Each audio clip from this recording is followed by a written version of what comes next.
Let's take a look at some of the front features here on the trailer, mainly the electric, the battery power, and the gas power, as well as the jack and the hookup. So over here we have the battery. When you find your trailer in its stored initial position, the off switch right here will be off. It's a switch, but it'll be off, and you'll need to flip that on when you're ready to use the battery. Right here, there are 2 propane tanks, and you switch them on and off by these nozzles here. But over here is a valve control that tells you which one you're going to be using. So right now, we've got one on, and to change it to the other, you just turn it all the way over to the other side there, and then keep that closed while in traveling mode. Here we have the jack, which is an electric jack.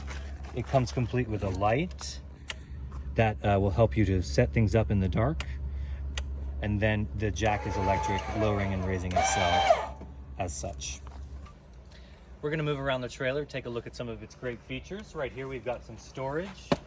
It goes all the way through, so there will be some necessary tools that you'll need for your trailer in this storage, but there will also be a little bit of room for whatever you may need to store as well.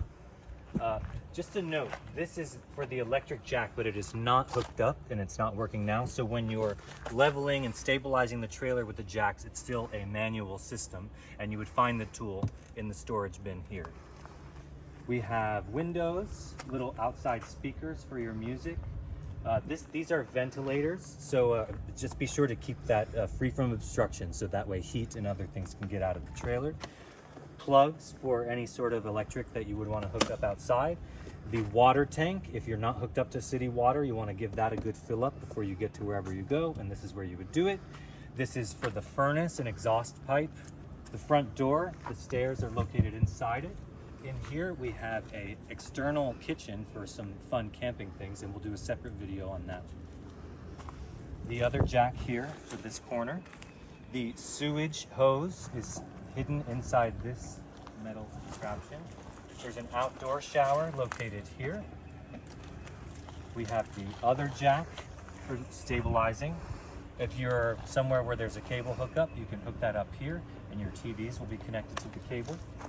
Important here, we have the electric hookup, which we have a separate video demonstrating how to use. And here is the city water connection, if you are able to get hooked up to live water.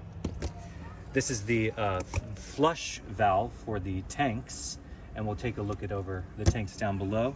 We have the gray tank here and the black tank there, and you can see a separate video about flushing those out.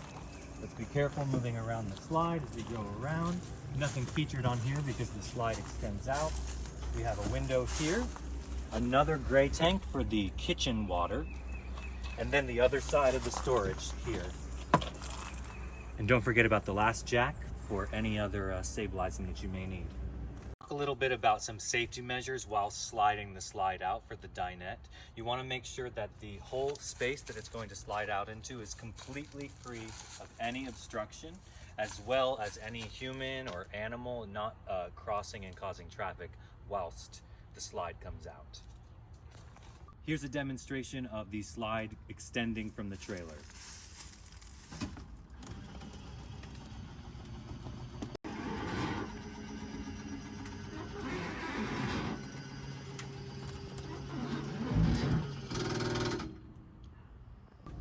A note about extending the slide: be sure to be hooked up to a good power source. Now that means some sort of ampage that's external, like the plug we've done, or your car for instance, but don't use the battery to power the extended slide. While extending, once you hear a click at either the full extension or the full retraction, that means you should stop. In this storage container, you're going to find 2 boxes. Both are to do with water. One is going to be your connection to water, and the other is your sewer connection. And we'll do 2 separate videos on how to connect those.